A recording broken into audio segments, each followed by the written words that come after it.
네, 머니인사이트 오늘은 원자재 가격 동향과 전망 살펴보겠습니다. 홍성기 LS증권 수석연구원 나와주셨습니다. 어서 오십시오. 안녕하십니까. 반갑습니다. 원자재 시장뿐만 아니라 이제 자산 시장 전반에서 금에 좀 주목을 하라는 조언들이 이어지고 있는데요. 금값이 전반적으로 최근에 조정도 있었지만 전반적으로 지금 우상향하고 있는데요. 아무래도 올해 1분기 이제 금값의 상승으로는 관세 선수요가 좀 원인이 꼽혀왔고 이 부분은 어떻게 보셨습니까? 일단 지금 4월 초에 이제 네. 관세 발표 이후에 실제로 금 같은 경우에는 이게 포함이 안 되었었습니다. 그래서 결국에는 이 선수입으로 인한 효과는 4월 초부터는 중단이 됐다라고 판단 드릴 수 있을 것 같습니다. 다만 이제 그 이후에 나타나는 부분들이 문제인데 결국에는 이제 관세가 불러일으킬 단기 인플레이션 그리고 경기 침체 리스크, 즉 뭐 말씀드리면 스태그플레이션 위험이라고 볼 수 있죠. 네. 이런 부분이 결국엔 금 가격에는 큰 상승 동력으로 작용을 하고 있다라고 말씀드릴 수 있습니다. 근데 이 부분 같은 경우에는 저희가 정량적으로 사실 판단할 수 있는 부분이긴 합니다. 결국은 매크로 변수에 의해서 움직이는 부분 같은 경우에는 정량적으로 판단할 수 있는데 사실 보다 또 더 큰 문제는 네. 이런 미국의 어떤 큰 그림, 그러니까 거대한 경제 정책의 어떤 실험 같은 그런 큰 그림에 따라서 금 가격이 움직인다라고 볼 수 있습니다. 그러니까 뭐 예를 들면 지난 작년 11월에 발간됐던 그 미국 백악관 경제자문위원회 의장 스티븐 미란의 보고서가 네. 대표적인데요. 이번에 관세 부과로 인해서 이런 보고서가 다시 한번 부각이 됐었습니다. 이 보고서 상에서 보면 결국엔 미국채에 대한 어떤 그 큰 조정으로 인해서 향후에 금이 더욱 매력적인 자산으로 부각될 수 있다라는 얘기가 나오고 있습니다. 네, 금이 더 매력적인 자산으로 부각을 받을 수가 있다. 최근에 금값 상승 원인을 달러 자산 비선호 현상으로 이제 받아들이는 분석들도 있는데요. 미국 같은 경우는 약달러를 위한 정책을 지속할 것으로 보이는 만큼 단기적으로는 상승 피로감이 있다 해도 트럼프 정부하에서 금값 아무래도 상방 요인이 더 많다라고 봐야겠습니까? 네, 맞습니다. 그러니까 결국은 트럼프 정부에서 이게 뭐 성공하느냐 실패하느냐 사실 이거에 따라서 지금 금 가격도 이제 알 수 없는 그런 상황입니다. 그러니까 지금 일단은 그 어떤 거시 경제 변수로 인한 가격 상승세는 네. 거의 한계에 왔다라고 생각을 하고 있고 지금 3,000불대 중반으로 금값이 치닫는 그 정도의 상승세는 이런 트럼프 정부의 큰 그림, 즉 달러 약세를 위한 여러 가지 정책 방향들, 이런 방향들이 과연 계속해서 강하게 드라이브가 될 것인가에 따라서 실제로 트럼프 정부에서 이런 약달러 정책을 강하게 드라이브를 할 수 있을 경우에는 금 가격의 상승세가 계속될 수 있다라고 보고 있습니다. 다만 이제 최근 같은 경우에는 뭐 중국과의 무역 전쟁이나 이런 부분에서 약간 미국이 한 발 물러서는 그런 스탠스도 나오고 있거든요. 그래서 최근 같은 경우에는 금 가격이 좀 강하게 조정받고 있는 원인이 또 되고 있다라고 생각하고 있습니다. 어쨌든 골드만삭스 같은 경우는 내년에 온스당 4,000달러, 금값 4,000달러 전망을 내놓기도 했는데요.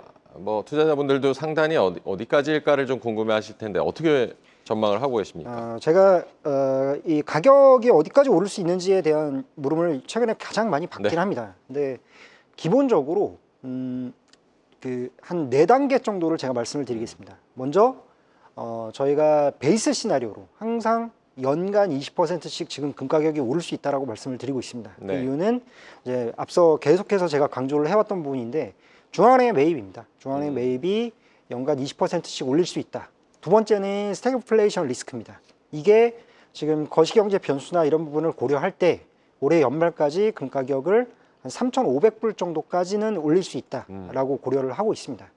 근데 그 외의 부분이 사실 중요한 부분인데 이게 이제 결국은 몇 가지, 그러니까 예를 들면 아까 스티븐 미란 보고서에서 나왔던 것처럼 미국 국제에 대한 매력도를 낮추고 금으로 투자 자산이 몰릴 경우에 그럴 경우에를 이제 상장하는 겁니다. 이거는 사실 저희가 정량적으로 평가하기보다는 약간 이제 상상력을 발휘해서 금 가격을 평가할 수 있는 도구로 보고 있습니다. 가령 예를 들면은 뭐 일부 보고서 상에서 보면은 1인당 그 미국의 가처분 소득 대비 금 가격을 역사적으로 평가를 하고 있습니다. 그래서 70년대 후반에 그렇게 평가를 했을 때 금 가격이 그러면 지금 현재 5,500불까지 오를 수 있다. 이렇게 평가를 하고 있고요.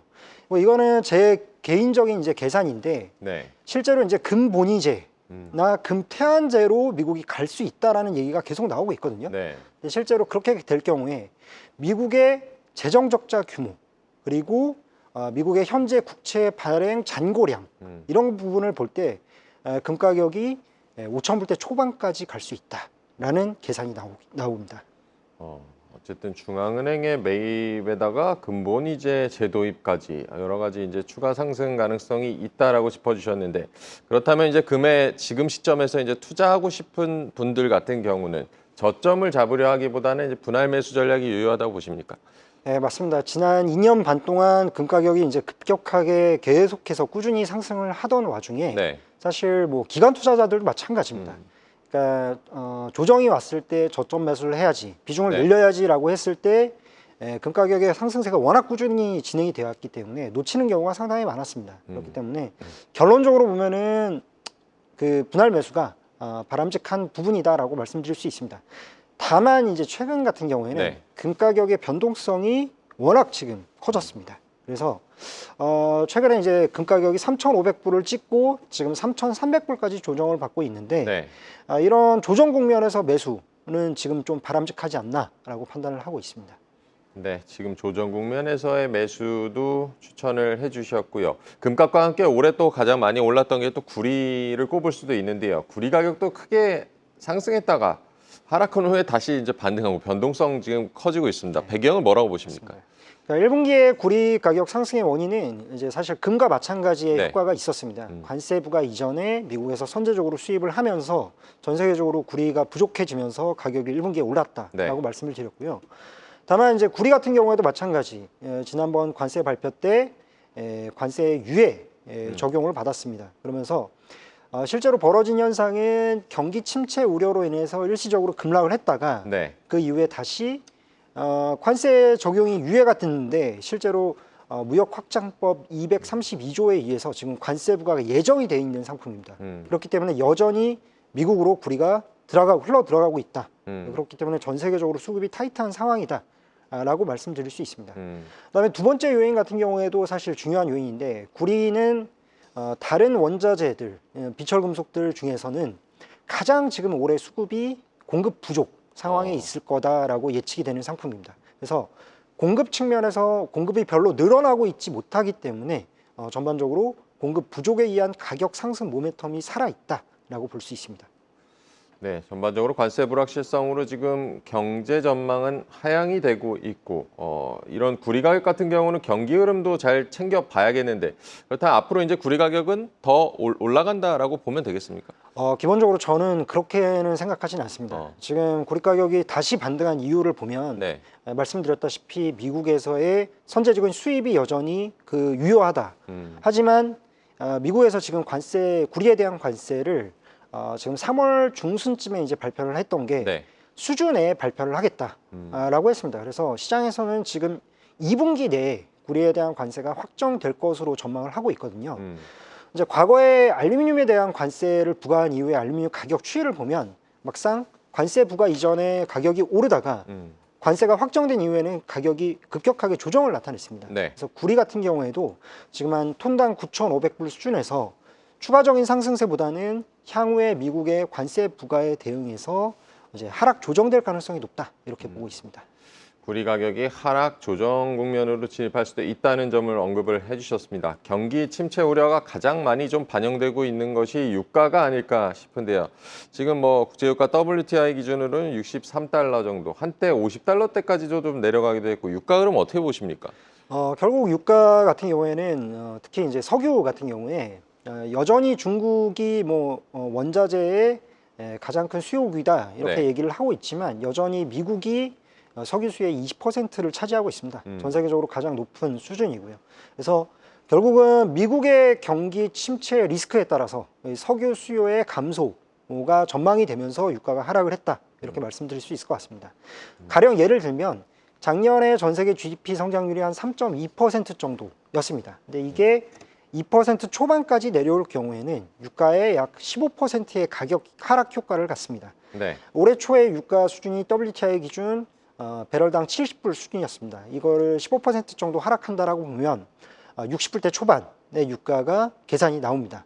근데 지난번에 이제 50불대 중반까지 내려간 부분은 여기 플러스 이런 수요 침체 플러스 오펙 플러스의 공급 증가가 또 한 가지 이 유가 하락 효과를 가졌다라고 말씀드릴 수 있을 것 같습니다. 네, 지금까지 정리해보면 금 같은 경우는 오를 가능성이 더 높고 구리는 좀 조정을 받을 가능성이 있고 유가는 그렇다면 앞으로 어떻게 전망하고 계십니까? 지금 저는 이 정도 레벨에서 네. 하향 안정화될 가능성이 높다라고 생각을 하고 있습니다. 다만 이제 문제는 뭐냐면 지금 오펙 플러스에서 예상보다 상당히 빠르게 증산을 하고 있는 상황이거든요. 이거에 대한 의견이 사실 분분한 상황입니다. 왜 지금 저유가 상황에서 오펙이 공급을 빠르게 증가시키느냐에 대한 논의가 분분하고요. 저는 이 부분에 대해서는 러시아가 향후에 종전 협상을 앞두고 선제적으로 생산을 증가시키기 위해서 오펙 플러스의 쿼터를 늘려놓는 것이 아닌가라고 추정을 하고 있습니다. 오펙 플러스의 움직임도 잘 챙겨보셔야겠고요. 천연가스 가격 흐름은 어떨까요? 3월부터가 대체적으로 저 비수기로 꼽히면서 이게 천연가스 가격도 조금 조정을 받는 모습이었는데 앞으로 흐름 어떻게 보십니까? 실제로 이제 제가 3월 초에 발간한 보고서는 천연가스 가스 패닉 이즈 오버, 그러니까 천연가스의 가격 상승세는 끝나고 있다라는 보고서를 발간을 했습니다. 네. 그래서 지금 그게 천연가스 가격이 거의 5불 수준에서 3불대 초반까지 급락을 했습니다. 네. 실제로 급락을 했는데 그 이후에 이제 천연가스 시장에서 나타난 현상 중에 하나는 결국은 이 경기 침체 우려를 천연가스도 반영을 하고 있다라는 부분입니다. 전통적으로 천연가스 가격은 경기에 그렇게 민감한 편은 아닙니다. 왜냐하면 난방 수요나 냉방 수요가 경기에 상관없이 움직이는 수요이기 때문에 그렇고요. 다만 이제 미국에서 5년 전에 비해서 LNG 수출의 비중이 7%에서 14%로 2배 이상 늘었습니다. 그렇기 때문에 단순하게 지금은 미국의 그 여름철이나 겨울철 날씨만 볼 것이 아니라 중국이나 유럽 쪽에 수출되는 양을 봐야 되는 부분입니다. 그래서 중국이나 유럽 쪽에서 이 산업 쪽의 수요에 의해서 천연가스 가격이 움직인다. 그렇기 때문에 천연가스도 경기 침체에 이제는 좀 민감한 상품이 되어가고 있다라는 부분을 말씀드릴 수 있겠고요. 네. 다만 지금 같은 경우에 가격이 계절적으로도 가장 낮은 시즌입니다. 그리고 이런 경기 침체를 올고지 천연가스 가격이 다 반영할 이유는 없다라고 생각을 하기 때문에 네. 지금 상황에서는 저가 매수에 좀 유리한 국면이 아닌가라고 평가하고 있습니다. 네, 천연가스 같은 경우도 경기 흐름을 잘 봐야 된다. 지금의 저가 매수 기회일 수도 있다라고 조언을 해주셨습니다. 일론 머스크의 경영 복귀 가능성으로 최근 우리 시장에서는 2차 전지 관련주들이 조금 들썩이는 모습이기도 한데요. 2차 전지 이제 소재가 되는 니켈과 같은 이런 금속들 같은 경우는 어떻게 보고 계십니까? 뭐 니켈, 리튬 이런 배터리 금속들 같은 경우에는 제가 지속적으로 말씀을 드리는 부분이 네. 생산원가 곡선의 한 70분위에서 80분위에 위치한다. 가격이 이렇게 볼 수 있습니다. 그래서 20-30%의 생산자들이 손실을 보면서 생산을 하고 있는 상황이다라고 네. 보고 있습니다.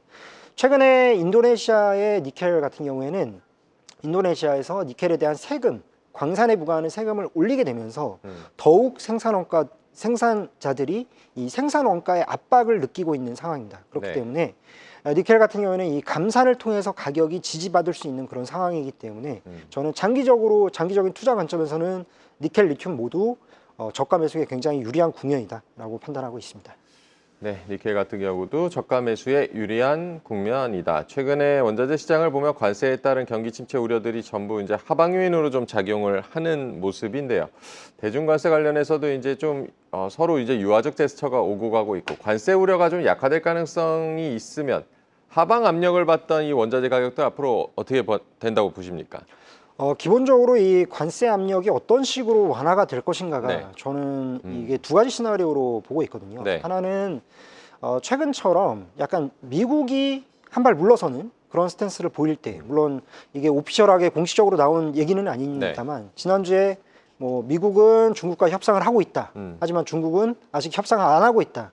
이런 식으로 오히려 미국이 좀 급하게 생각하는 모습이 나타났거든요. 그러면서 앞서 말씀드린 미국의 어떤 큰 거대한 경제 정책 그림 이게 약간 훼손되는 모습이 나타나고 있습니다. 네. 그러면서 오히려 달러화는 반등을 하는 그런 모습이 나타났어요. 그리고 금 가격은 조정받고 그래서 미국이 한 발 물러서는 입장이 된다라고 하면 오히려 금이나 구리 가격에는 조정 모멘텀으로 작용할 가능성이 있습니다. 다만 유가는 오히려 상방 쪽으로, 그러니까 최근에 나타났던 방향과 정반대 방향으로 나타날 가능성이 있다라고 보고 있고요. 다만 미국이 양보하는 것이 아니라 중국이나 일본이나 한국, 이 협상국들이 예를 들면 미국채에 대한 어떤 그런 조치를 네. 통해서 미국의 요구를 수용할 경우에는 오히려 달러와 약세가 더 가속화되면서 원자재 가격은 급격한 상승을 나타낼 가능성이 있다. 이렇게 보고 있습니다.